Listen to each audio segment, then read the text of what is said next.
Hey guys, what's up? In this short tutorial, I'm going to show you a simple trick how you can transfer your Wix website to the X editor. So let's dive into this. Now, in the first step, head over to Wix, launch the website editor.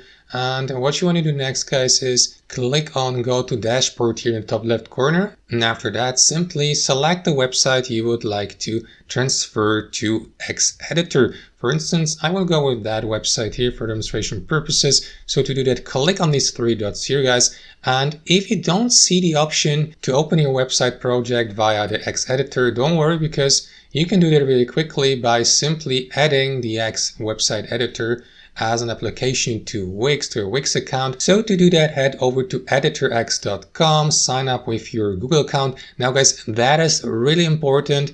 Remember to sign up and to log in with the same account, probably with the same Google account you log into Wix. It must be exactly the same account. So do that really quickly, log into your account, and after that, editorx will ask you to set up your account really quickly. You can actually skip that, because once you have signed up here on editorx, you can immediately head back to your website here on Wix. Again, click on these three dots here, and there you go. There should be the option rebuild or reopen via X editor, or rebuild on editorx to be more precise here. So to do that, click on that, and after that you will be redirected to editorx to customize and to edit your Wix website there. And that's basically it. Thanks for watching and have a fantastic day.